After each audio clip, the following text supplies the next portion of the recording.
Buenos días. Muchas gracias al Salón Inmobiliario por invitarme a participar y, por supuesto, a ustedes, a vosotros, si me permitís que os tutee, por estar aquí presentes y asistir. Bueno, lo primero que quiero decir es que al escuchar las intervenciones de la primera mesa, o de la mesa que ha tenido lugar, he tenido que reflexionar. No sé si el título que he puesto a mi ponencia, Escenarios previsibles para el sector inmobiliario, es el más adecuado. Pues nos decían los participantes que bueno, los analistas se equivocan con muchísima frecuencia, que hace menos de un año hacían unas previsiones de evolución de los tipos de interés, pero que han ido cambiando 3 o 4 veces a lo largo del año 2022. Y bueno, efectivamente, pues las previsiones no dejan de ser previsiones y los analistas no dejan de ser analistas que elaboran sus informaciones y no siempre aciertan. Por tanto, yo sí que me voy a arriesgar a facilitar unos escenarios previsibles para el sector inmobiliario en base, por supuesto, a las informaciones que se publican y los análisis que se publican, pero también sobre los míos propios, ¿no? Lo cual no significa nada, no significa que yo vaya a estar muchísimo más acertado, pero sí que es verdad que soy doctor en economía, que llevo muchos años en el sector inmobiliario y en el sector de la economía en general, ¿no? Luego, por tanto, voy a arriesgarme, ¿no? Bien, en primer lugar, decía ahora mismo Ferran Font que él preveía o cree que se está produciendo un cambio de paradigma en el sector inmobiliario, ¿no? Yo me atrevo a decir 3 cambios que creo que están teniendo lugar. El primero es, sin duda, llámese paradigma o de cualquier otra denominación, un cambio de ciclo en el sector inmobiliario. Yo creo que los que estamos inmersos dentro del sector, los que estáis aquí presentes, no podemos negarlo. En primer lugar, porque los ciclos inmobiliarios tienen lugar, dependiendo de a quién se le escuche, en tiempos que oscilan entre 5, 7, 9 años como máximo, ¿no? Por tanto, si pensamos que en 2008 asistimos a un cambio de ciclo clarísimo, por supuesto, motivado por la crisis de la subprime y la crisis económica general que se produjo en aquel momento, y vemos hasta cuándo duró, podemos discutir si fue hasta el 2014, 2015, pero efectivamente, si alguien analiza la evolución de los parámetros del sector inmobiliario, estaremos de acuerdo que a partir de 2014-2015 aquello se modificó y empezó ya un lento despegue, en principio lento, y que luego se aceleró, despegue del sector inmobiliario. Por tanto, 2008, 2014, 2015, 7, 8 años, un cambio de ciclo. Si ese ritmo se hubiera mantenido, ese ritmo que suele repetirse históricamente, habríamos asistido en el año 2021, 2022, a un nuevo cambio de ciclo, digamos, ordinario. Pero es que nos pilló por en medio una pandemia con la que nadie contaba, en el año 2020, ¿no? Claro, ahora podemos pensar que en el año 2020 la pandemia fue el origen de todas las consecuencias que se han producido después. Yo soy de los que creen que no es cierto. Es decir, mirando en nuestro caso concreto a la economía española, ya detectábamos en el año 2019 que se estaba produciendo una desaceleración de la economía española. Probablemente también de otras economías en el mundo y en Europa, ¿no? Pero desde luego la nuestra clarísimamente. Efectivamente, podemos decir todavía hoy que, hombre, España está creciendo más que la media de nuestros compatriotas europeos, ¿vale? Pues muy bien, no sabemos cómo terminaremos el año 2022 exactamente, pero admitamos que en el entorno del 4%, ¿no? Bueno, bien, pero claro, es que en el año 2020 la caída de nuestro Producto Interior Bruto, de nuestra actividad económica, cayó un 11%. Sumando la recuperación que tuvimos en el entorno del 7%, 6 y pico por ciento en el año 2021, y si le sumamos estos 4 o 5 puntos de crecimiento en el año que tendremos en el año 2022, todavía al cierre de 2022 no habremos recuperado los niveles previos a la pandemia. Por tanto, sí, crecemos, sí, más que la media, pero todavía no nos hemos posicionado digamos, en la línea de salida que podemos decir que era el cierre de 2019. Por tanto, primer tema. Claro, el sector inmobiliario no es ajeno a eso. Fijaros que todos, por lo menos yo, en 2020 preveíamos que la pandemia, añadida a la desaceleración que ya arrastrábamos en 2019, más el confinamiento que tuvo lugar en nuestro país y en medio mundo, tendría por efecto un impacto negativo sobre el sector inmobiliario. ¿En qué sentido? Desde luego bajarían las transacciones. Al bajar las transacciones y bajar también la producción nueva, lo razonable es que bajasen los precios. Yo mismo lo escribí. Bueno, pues no se produjo esto. Es decir, que los precios siguieron subiendo. ¿Por qué? Nos tenemos que preguntar, ¿no? Bueno, pues la primera razón fue el miedo. Es decir, los activos inmobiliarios en todo el mundo, y en nuestro caso en España no fueron una excepción, se convirtieron en eso que se conoce como un activo refugio. Y por tanto, ¿dónde ponemos el dinero? ¿Cómo están las bolsas? Una volatilidad increíble. No sabemos lo que va a ocurrir con nuestro dinero colocado en activos financieros. Conclusión, o me sitúo en posición de liquidez y por tanto me quedo ahí. Ha dicho alguien, me parece que José Luis Aguirre, que no habíamos visto nunca que lo normal en la historia económica es que el dinero valga algo, no como al contrario, que tener dinero suponga que tenemos que pagar por mantenerlo, ¿verdad? Bueno, esta situación se ha dado y, bueno, parece que nos habíamos acostumbrado a ella, ¿verdad? Pero lo que es evidente es que esa primera previsión de que los precios en 2020 de muchos activos inmobiliarios hubieran bajado, no se produjo, tal vez por este efecto que estoy diciendo de convertirse una vez más en un activo refugio. Bien, pero claro, es que esta situación no podía permanecer invariable después de esa circunstancia tan dramática como fue la pandemia y el confinamiento, ¿no? Algún efecto tenía que tener.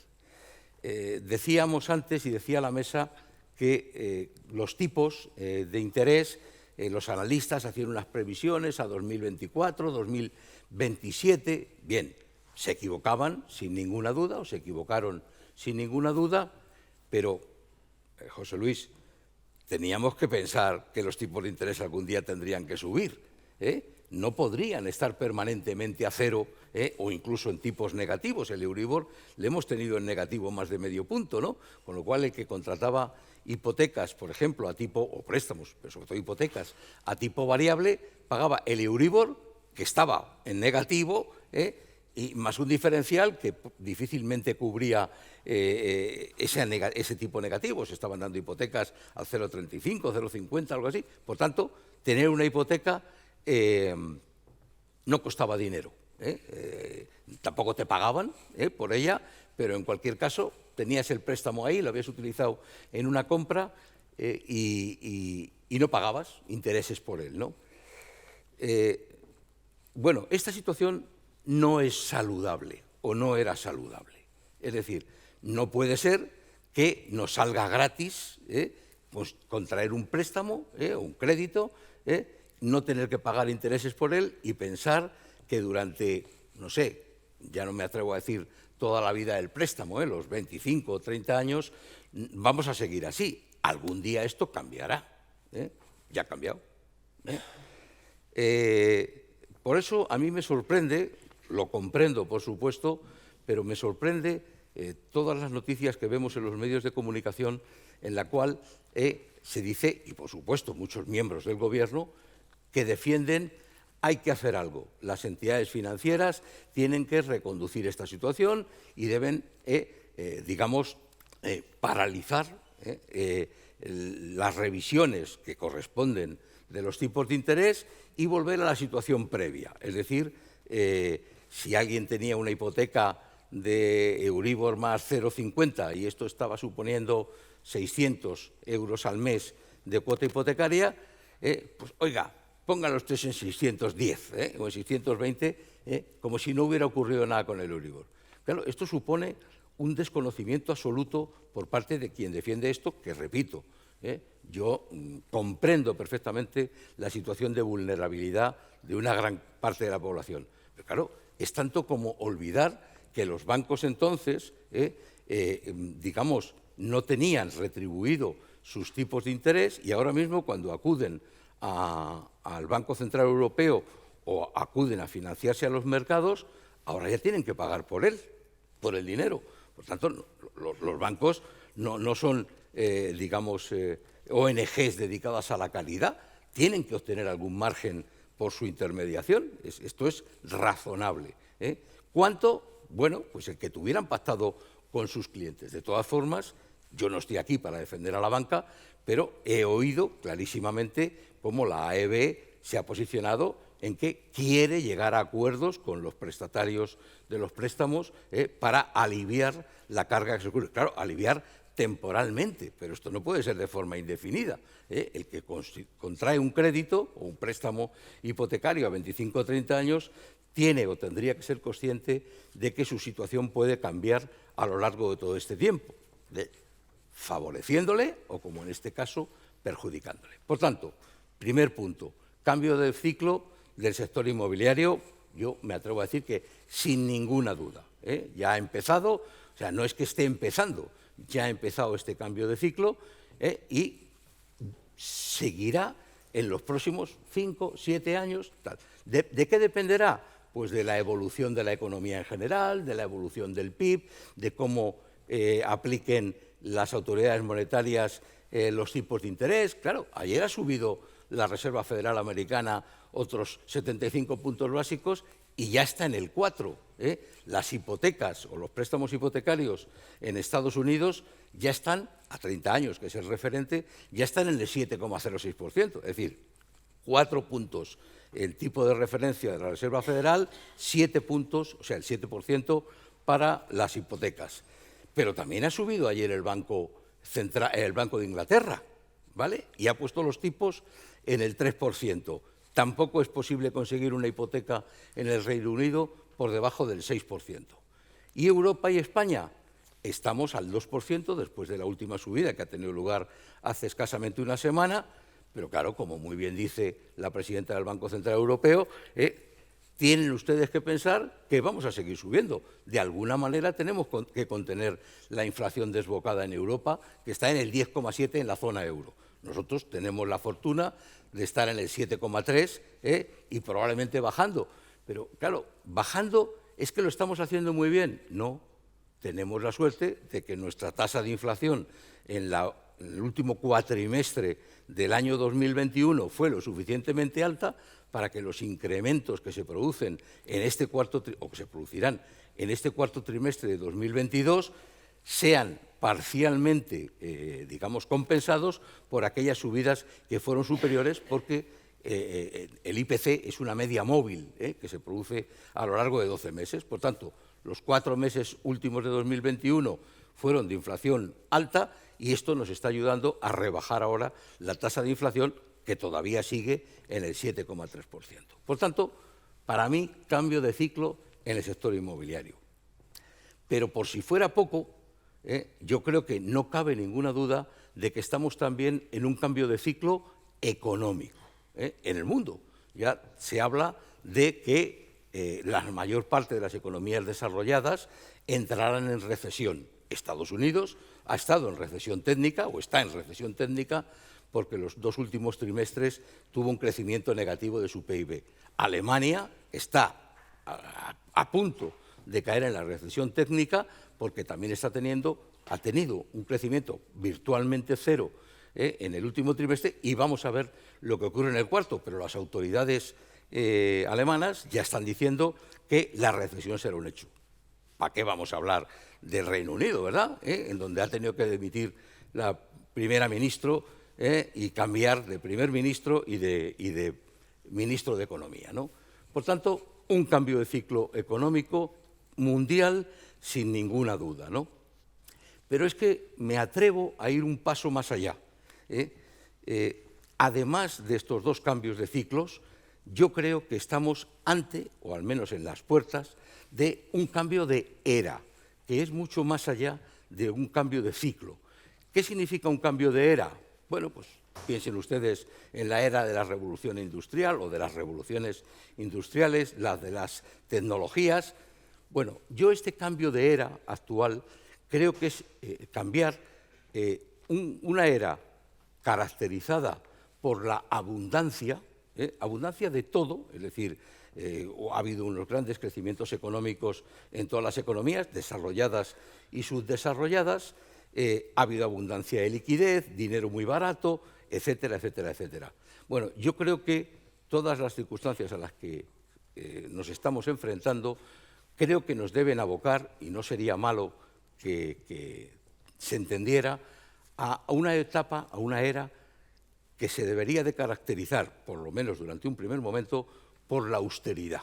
Es decir, oiga, muy bien, todo nos ha ido muy bien, al mundo, a cada uno de nosotros en particular, pero las circunstancias han cambiado. La guerra, la no guerra, la baja producción de las materias primas, el confinamiento, el riesgo a una posible hipotética pandemia, etcétera, ¿no? Por tanto, yo creo que, primero, las circunstancias nos deben de llevar a pasar un poco a este tema de la austeridad, vamos a ser un poquito más austeros hasta que vengan mejores momentos, ¿no? Bien, yo creo que a esto ya me he referido. Claramente la recesión es un hecho en las mayores economías del mundo. El peligro no solo es de recesión, sino es de estanflación, eso que se conoce como estancamiento con inflación, es decir, bajo crecimiento económico con tasas de inflación muy elevadas. Yo creo que esto tampoco ya lo discute nadie, y me he referido a este paso de la abundancia a la austeridad.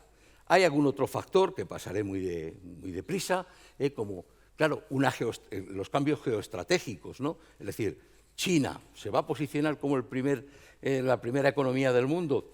Vemos que su política y su estrategia está completamente diferente, es completamente diferente de las otras economías, como son la de Estados Unidos y la de Europa. En algún sitio pongo a continuación que mientras que todos estos países que he dicho están subiendo los tipos de interés, China los ha bajado hasta el 4,3%. Nos debemos de preguntar por qué, lógicamente para estimular su economía, que crece menos de lo que ellos necesitarían, pero también debido a que, en su caso, las grandes inmobiliarias chinas están todas quebradas. No quebrarán, porque China no es un país democrático, y allí pues las rescatarán de alguna manera sin que nos enteremos todos, ¿no? Pero bueno, que lea las noticias allí sabe que muchos de los que han sido compradores de viviendas están dejando de pagar sus cuotas hipotecarias porque consideran que no les van a entregar la vivienda o no en las condiciones y en la fecha que tenían prevista, ¿no? Bueno, pues el papel de China está llamado a tener un papel determinante en la economía mundial y, en su caso, a un posible cambio de la estrategia o geoestrategia mundial. Los tipos de cambio también van a afectar, perdón por esta introducción tal vez un poco larga, pero me parecía necesaria para afrontar luego estos escenarios previsibles. Claro, los tipos de cambio, estamos viendo el dólar, el euro a 1 por 1, la paridad con el dólar, de tal forma que esto dificulta, es verdad que beneficiaría a nuestras exportaciones, me refiero a las de Europa en concreto y las de España en particular, pero claro, es que nosotros importamos lo que más ha subido, importamos gas, importamos petróleo, etcétera, y todo esto se paga en dólares. Por tanto, pasar de un cambio de un euro, 1,10 dólares, a 1,1, o como hemos llegado a estar, a 0,99, pues esto también tiene su impacto en los costes. Antes decía, creo que era Joseba, los costes, el incremento de costes, en este caso de las promotoras y constructoras. Pues claro, si es que ha subido todo, ¿no? Incluido los niveles de producción y precios de las materias primas, entendido por materias primas el cemento y todos los materiales que se necesitan para la construcción, ¿no? Bueno, entonces la cuestión es, ¿qué escenarios podemos prever para el sector inmobiliario, ¿no? Yo he intentado no dedicarme solo a analizar los escenarios del sector residencial, que es lo que frecuentemente todos hablamos, tal vez porque es lo que más nos preocupa, pero hay otros productos, ¿no? En el caso concreto, de forma generalizada, ¿no? Todavía no el residencial, parece que los inmuebles, en general, de todo tipo, verán reducir su valor. ¿Cuánto? Esto es algo que lo iremos viendo, pero desde luego no van a mantener su valor inicial. El Banco Central Europeo estima que el valor del precio de la vivienda puede caer, este 9% luego lo rectifiqué, pero se ve que han utilizado la primera versión que envié, no la segunda, ¿no? Bueno, realmente ahora dice, esos cambios de los analistas, que puede caer el precio de la vivienda un 5%, aunque hoy ponga el 9%, en 2 años, por cada punto de subida de los tipos de interés, ¿no? Bueno, veremos si estas estimaciones se cumplen, ¿no? Los precios ya están bajando, creo que lo ha dicho Ferran, que maneja muy bien en pisos.com este tipo de estadísticas, y en las slides que ha proyectado. Lo que pasa es que debemos de entender que no todos van a bajar por igual, ¿no? Lo que pasa es que los grandes operadores esto ya lo tienen descontado, o sea, no les preocupa, ya son conscientes de que el precio de sus activos van a bajar. No todos pueden aguantar por igual, pero sí que parece claro que aquellos operadores, ya sean promotores o lo que fuera, pero digamos promotores, aquellos que sean capaces de mantener en esta situación un cash flow positivo, esto les permitirá resistir, les permitirá ir atendiendo a sus compromisos, incluido la deuda que tengan contraída, y además les permitirá repartir dividendos. También hay que tener en cuenta que estos grandes operadores, en su inmensa mayoría, su loan to value, la relación entre deuda y valor de los activos, está en el entorno del 50%. Por tanto, una depreciación del valor de sus activos no les influye demasiado con relación a la deuda. Subirá del 50 al 60%, por decir una cifra, el loan to value, pero aún será dos cosas. Será relativamente baja en relación al valor y no debe preocupar a las entidades financieras porque un loan to value del 50 o del 60% es muy razonable, ¿verdad? Me parece a mí. ¿Es un activo refugio? Sí, pero esta crisis es diferente. Parece que las estrategias en este momento irían por reducir la deuda, realizar activos, etcétera, ¿no? Si bien es cierto que hemos de pensar que los inmuebles deben de comportarse mejor que otro tipo de activos, en concreto que los activos financieros. ¿Por qué? Porque los inmuebles tienen un valor intrínseco, ¿de acuerdo? ¿Bajará? Sí. ¿Se recuperará? Como alguien decía, todavía no han recuperado los niveles de la crisis de 2008, ¿no? Bueno, en algunos sitios, en las grandes ciudades, San Sebastián no es una excepción, y Bilbao tampoco lo es, por tanto las grandes capitales han recuperado el valor que tenían en 2008. Claro, Zamora y tal, o Extremadura, seguro que no, pero en las grandes ciudades sí. ¿Que se van a enfriar el número de transacciones, a reducir? Seguro. Lo que pasa es que esto no debe entenderse como algo negativo. Por el contrario, van a surgir oportunidades de compra, incluso de algunos activos que en otras circunstancias nunca hubieran salido al mercado. Aquel gran operador que lo que quiera es reducir deuda, probablemente pondrá a la venta sus activos, no necesariamente los de mejor calidad, pero tampoco los de peor calidad, ¿y para qué? Para reducir su deuda, en cuyo caso, para aquel que esté en posición compradora, que tenga liquidez o capacidad de financiarse, evidentemente va a surgir una oportunidad. que se van a reajustar los precios de los activos inmobiliarios, no me cabe ninguna duda, pero incluso eso también es positivo, porque ya no solo en España, en otros muchos países se aprecia una sobrevaloración del valor de algunos activos y en concreto en algunas ciudades, por ejemplo, el tema de la vivienda, ¿no? Alguien ha dicho antes también al principio que la seguridad jurídica es necesaria, no se pueden cambiar las reglas de juego a mitad del partido, ¿no? Bueno, aquí vemos algunos parámetros, ¿no?, donde es verdad que en algunos sitios ya se ha recuperado el valor de 2008, pero sin embargo en otros sitios todavía los precios no lo han hecho y vemos que el rango, el recorrido que hay entre el precio máximo en las grandes ciudades y los precios en ciudades más pequeñas es muy grande. En algunas de estas pequeñas ciudades o capitales el precio apenas supone el 25 o el 30% del valor, no máximo, del valor en las ciudades más grandes, ¿no? Por tanto, ahí, en estas ciudades de pequeño tamaño o de menor tamaño, sobre todo las de menor de 50.000 habitantes, cabe una posibilidad y ahí todavía deberían tener recorrido los precios, ¿no? Me parece que ha hecho la proyección Ferran también sobre el tema de los alquileres. Hoy es tan difícil vender, o sea, comprar una vivienda, como alquilar, ¿eh? Los precios de los alquileres han subido de forma tremenda. Me parece que ahí se pone que en 18 capitales de provincia los precios han batido la serie histórica, por lo tanto están más caros que nunca, pero es que la solución no pasa por ponerle puertas al campo y por restringir las posibilidades de los propietarios no permitiendo subir más del 2% de momento hasta diciembre, pero no me cabe ninguna duda que esta medida se va a prolongar a lo largo de un plazo, por lo menos un trimestre, de 2023, ¿no? O de exigir que los inmuebles propiedad de las entidades financieras puedan ser objeto de una expropiación temporal del uso si se encuentran desocupadas durante un periodo, por ejemplo, más de 2 años, ¿no?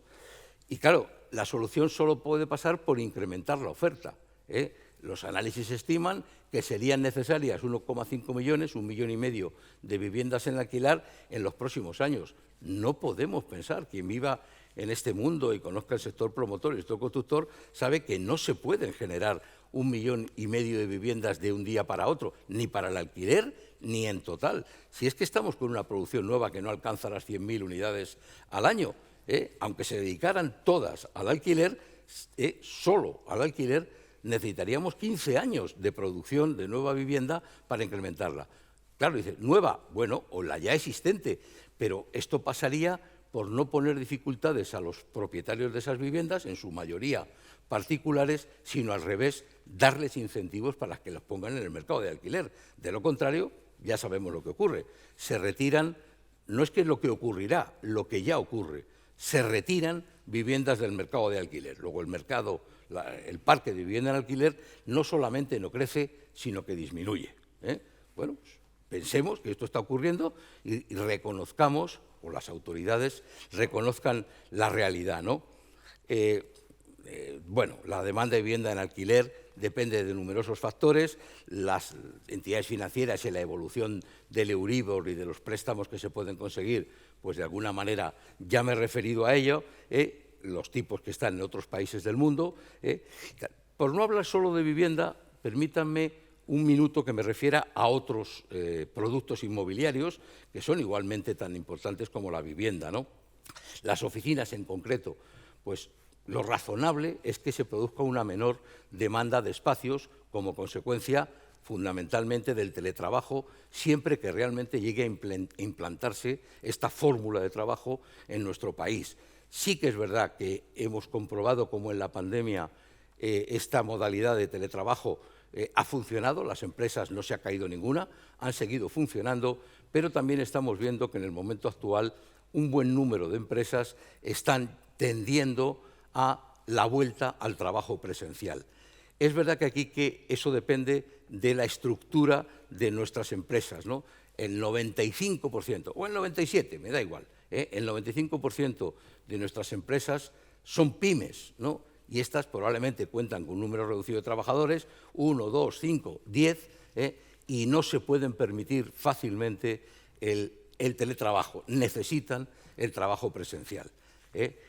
Por otro lado, sí que es verdad que las grandes empresas, las financieras fundamentalmente, las tecnológicas, las consultoras, sí que lo están implantando, pero de una forma proporcionada, un 20%, un 25%. Pero bueno, esto también afecta a que la necesidad de espacios de trabajo en las oficinas se va a ver reducido. Pero, digamos, mensaje, no en todas.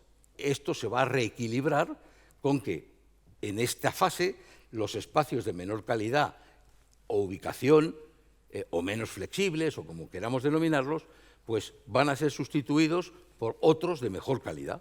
Pues bueno, pues ahí está la oportunidad. Habrá la oportunidad también de reacondicionar los espacios que estén, digamos, desfasados para meterse en la oferta. El retail y los centros comerciales pues van a sufrir una importante transformación, no me cabe ninguna duda, ni creo que les quepa a ustedes, por la reducción del consumo. Si entramos en una recesión y la inflación minora nuestra capacidad adquisitiva, pues consumiremos menos en general de todo, ¿no? También por dificultades de movilidad que están implantando muchas grandes ciudades, ¿no?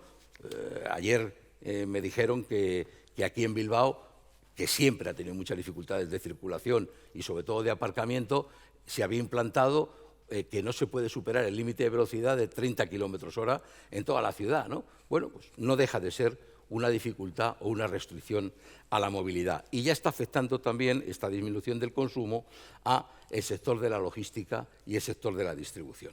Los hoteles, querría decir que han recuperado sus niveles de ocupación precrisis o prepandemia, pero que, digamos, mantener estos niveles va a depender de digamos, el nivel de la crisis y de la recesión a la que nos enfrentemos y, por supuesto, también de las dificultades de movilización y la implantación del teletrabajo.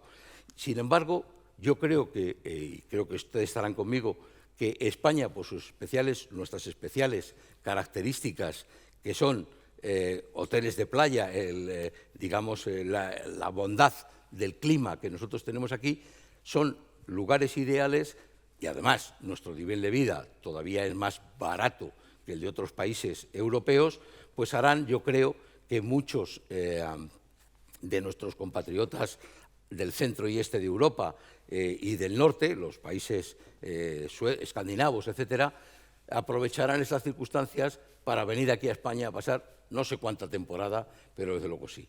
Y luego alguien se ha referido, el interviniente previo, que nos ha hablado de las fórmulas Living, ¿no? Bueno, efectivamente, hay una serie de inversiones alternativas, o lo que se conoce ahora como inversiones alternativas, en concreto los CPDs. Los CPDs están de moda. Hace poco me decía alguien que está en el sector que, bueno, que no sabe cuánto durará esta moda y cuántos metros cuadrados más de CPD se seguirán instalando en España, ¿no? Que si entramos en recesión, es verdad que los datos que se suben a la nube cada día se multiplican exponencialmente y pues parece que cualquier volumen de capacidad en la nube se va a ver desbordado, ¿no? Bueno, ¿hasta dónde crecerán? Está claro que es una tendencia. Y luego los otros que han dicho, todos estos modelos de co-living, co-housing, senior living, etcétera. No sé si lo ha llegado a referir el ponente que ha hablado de ello, pero exige que se adapte la normativa urbanística para la implantación de estos modelos. Actualmente no todas lo contemplan y hay muchas trabas administrativas para que puedan. Y conjuntamente con estos modelos living también nos encontramos estos otros dos, el de residencias, tanto de estudiantes como de mayores, que están registrando un incremento muy importante. Bueno, de alguna manera las conclusiones las he ido exponiendo a lo largo de mi intervención y únicamente me referiré a la penúltima, ¿no? Y es que, además de que el paro o la inestabilidad en el empleo son los principales enemigos para la adquisición o para el alquiler de vivienda, sin embargo, la utilización de fórmulas como las que pongo ahí, la colaboración público-privada para el desarrollo y aceleración de productos inmobiliarios, en concreto residenciales, de vivienda, pero también fórmulas como el Build to Rent, al que se han referido antes, o alguna que todavía no se han referido, pero que es importante tener en consideración, como es el Help to Buy, ¿no? O sea, las ayudas para la compra. En concreto, la Comunidad de Madrid, en la que yo vivo, pues ha implantado unas fórmulas para, mediante unos avales a los propietarios que carecen de ahorro previo o que incluso tienen solvencia, se exige 3 veces el IPREN, etcétera, pero bueno, tienen determinada solvencia y la puedan acreditar, les concede un aval por ese 20% que, como fórmula general, todos asumimos que no financian las entidades bancarias, ¿no? Bueno, yo con esto creo que termino. He intentado dar un repaso muy rápido y creo que me he pasado de tiempo en mi intervención, y únicamente darles las gracias por su atención y, de paso, si lo permite el tiempo, decir que si alguien tiene alguna pregunta, estaré encantado de responderla.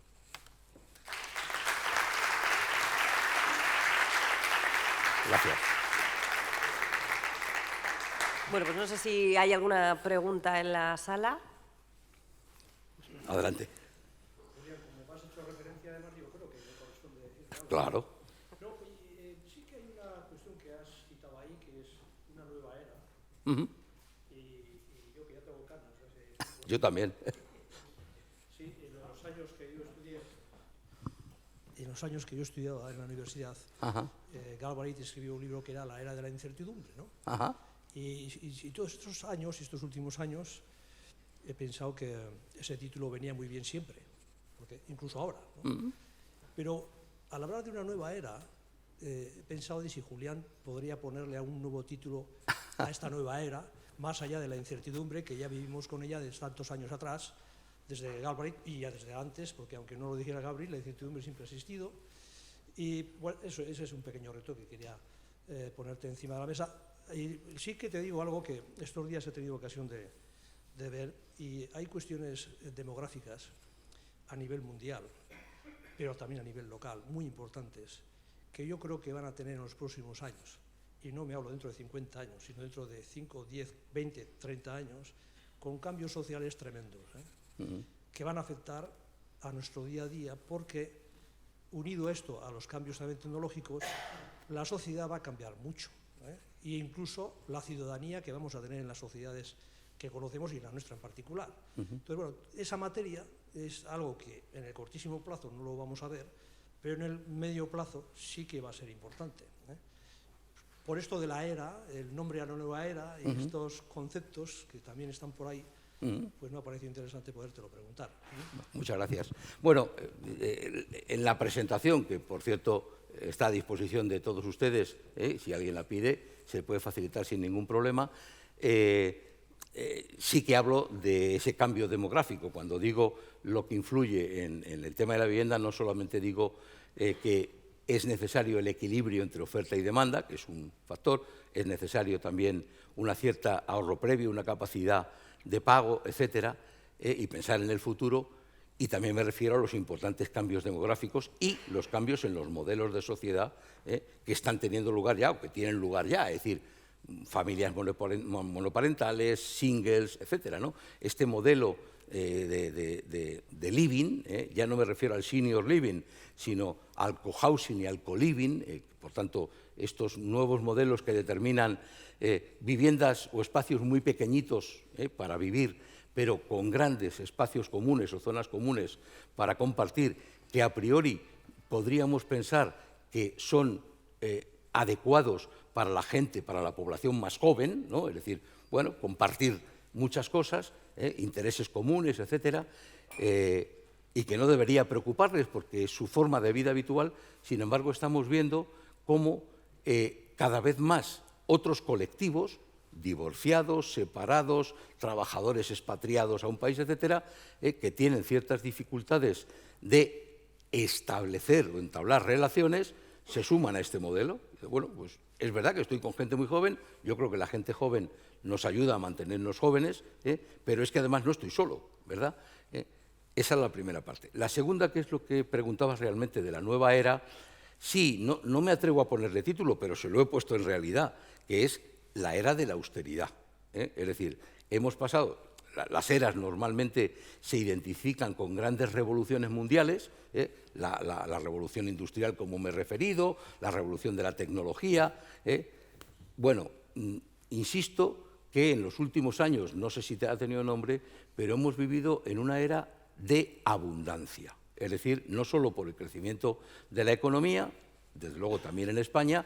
Yo creo que el salto que tuvimos los españoles desde el siglo XX al inicio del siglo XXI, es verdad que truncado por la crisis del 2008 y truncado por la pandemia posterior, digamos, mejoró el nivel de vida de los españoles hasta alcanzar unas posiciones, pues eso, cuarto o quinto posición en la Unión Europea y un puesto muy relevante en la economía mundial. Sin embargo, hemos visto que estas circunstancias, como la crisis y la pandemia, han hecho que retrocedamos y nuestra renta per cápita ha disminuido. Por tanto, nos hemos empobrecido todos. Entonces, yo creo que hemos vivido todos consumiendo. Alguien hablaba antes de sostenibilidad y decía, claro, la sostenibilidad no solamente puede ser medioambiental, ya sabemos que en la actualidad eso que se llaman ESG o ASG en español, pues esos modelos de sostenibilidad incorporan tres factores: el medioambiental, el social y el que llaman gobernanza, que tradicionalmente antes era el económico, ¿no?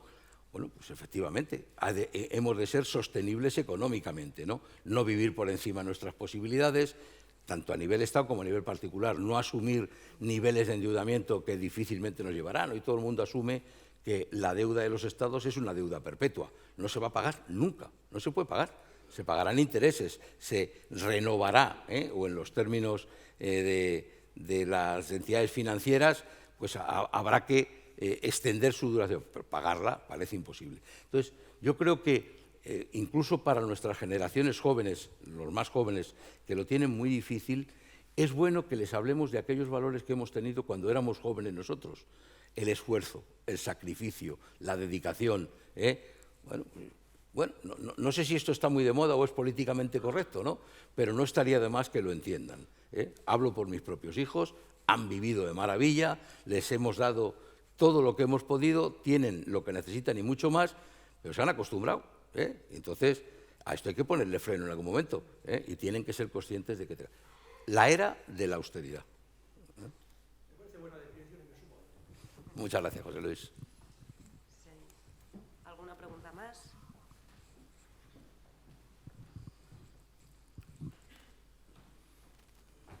Sí, hola, Julián. Buenas tardes. Sí, quería preguntarle a ver si comparte conmigo la opinión de que el Banco Central Europeo ha errado un poco en los pronósticos de inflación cuando evaluaba los riesgos que había y tal, que no había riesgos, y es como si se hubiera postergado un poco la decisión de subida de tipos. Y luego quería preguntarle si vivimos un poco condenados a seguir un poco la estela de la Reserva Federal y tal. Y bueno, esa es un poco la primera pregunta. Y la segunda, en un eventual estadio de esta inflación y una deuda pública muy elevada, ¿qué recorrido de política monetaria nos queda? Entendido. Bueno, la primera parte es muy fácil de responder. El Banco Central Europeo siempre ha ido por detrás de los acontecimientos.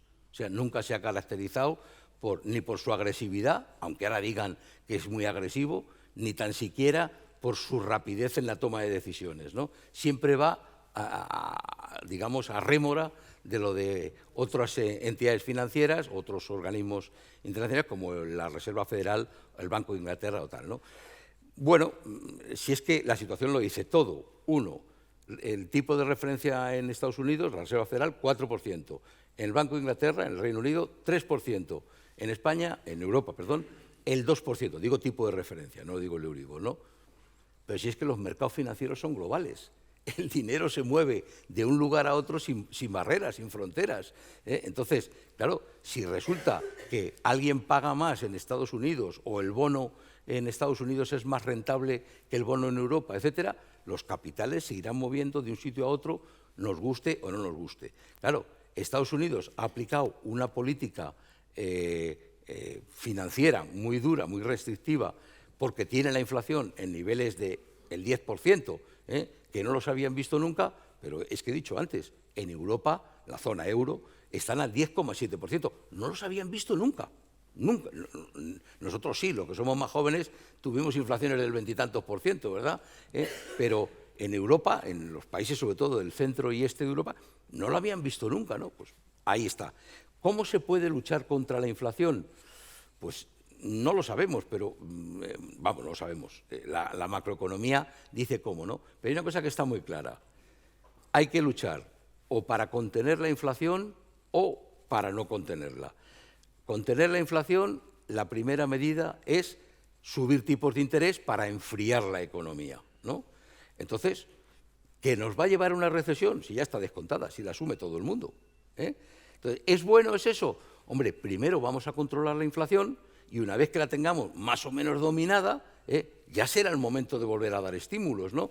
Pero tal y como funcionamos, es que esto no tiene, es un bucle, es decir, claro, ya sabemos que no solo han subido los tipos de interés, sino que han puesto restricciones a la obtención de financiación. Ya es más difícil financiarse, me refiero a las grandes corporaciones, a las grandes compañías, etcétera. O sea, es más difícil y más caro. Por tanto, yo creo que el Banco Central Europeo, lo ha dicho además Christine Lagarde ayer mismo o antes de ayer, y seguiremos subiendo, ya se espera otros 75 puntos básicos por lo menos en la reunión del mes de diciembre, ¿no? Entonces, no sabemos en qué momento del mes, con lo cual nos pondremos entre el 2,75 y el 3%, prácticamente al nivel de Reino Unido y un poquito más cerca de Estados Unidos. Yo creo que no hay otra solución, otra posibilidad, repito, hasta que la inflación no se contenga, ¿no? En cuanto a la segunda pregunta que era, ¿me lo recuerda? Sí, bueno, claro, al final, en un momento de recesión y la estanflación, pues, decía. Pues Alemania, por ejemplo, dicen, o estoy leyendo que va a financiar el gas y tal. Claro, a nosotros, por ejemplo, eso no nos queda mucho margen ya, ¿no? Porque con la deuda pública que tenemos, claro, pues, como no estamos como en Alemania, pues me imagino que, claro, que no podremos hacer tantos alardes, ¿no? Bueno, efectivamente, en esa era de la austeridad a la que yo me he referido, lamento tener que decir que nuestro gobierno, me refiero al gobierno central, no ha entendido que no se puede ayudar a todo el mundo durante todo el tiempo, sobre todo cuando nuestra situación como país es con una deuda en el entorno, era del 120, puede que como consecuencia de que el PIB ha subido, ahora mismo nuestra deuda esté en el entorno del 112, 115%, que no es poco. Claro, alguien podrá decir, es que Japón está en el 200%, es Japón. Es otro mundo, pero el resto de economías de Europa Central, como Alemania y tal, están en niveles del 50, el 70, o sea, muy lejos de donde estamos, o sea, muy poco, muy por debajo de cómo estamos nosotros, ¿no? Entonces, claro, vamos a ver, si el Estado, un Estado, tiene déficit permanente, podemos discutir si el déficit de este año va a ser el 3,5 o el 4%, pero permanente, la deuda crece para financiar ese déficit. Los tipos de interés de esa deuda implican un mayor pago por intereses, por tanto, lo que se llama el servicio de la deuda crece y sobrecarga los costes, los gastos del presupuesto de la nación. Y seguimos diciendo, y lo siento, sé que hay mucha gente necesitada y no discuto que tenga que encontrar ayudas, y seguimos como si no pasara nada y repartimos a todo el mundo, pues, oiga, ¿a dónde se va a ir el nivel de déficit y a dónde se va a ir el nivel de deuda? Y luego, oigan, el Banco Central Europeo ya ha avisado, cierro el grifo y financiarse en el mercado. Claro, hasta ahora es muy fácil. Si yo me financio siempre con el recurso al Banco Central Europeo, y además, de alguna manera, el Banco Central mutualiza de alguna manera la deuda, pues es muy fácil, venga, que me sigan dando dinero. Y cuando se cierre el grifo, porque se va a tener que cerrar, ¿qué va a pasar? ¿Quién nos va a financiar? Y ahí entrará de nuevo ese factor que ya hemos olvidado, que es la prima de riesgo, que Italia ya está asustadita porque los mercados le dicen que su prima de riesgo está en un nivel y tal. Claro, si ya no hablamos de financiarnos al 2% o al 2,5%, sino imaginemos con un añadido de la prima de riesgo del 4 o 5%, ¿a dónde nos vamos? Por eso de ahí el tema de la austeridad. Intentemos posicionarnos en una situación todos de un cierto nivel de austeridad, por lo menos hasta que esto pase. y esperemos que pase cuanto antes. Muchas gracias. Bueno, ¿habría tiempo para una última pregunta, si es que la hubiese? Parece que no. Pues nada, Julián. Ha quedado todo claro. Muchísimas gracias. Bueno, muchas gracias.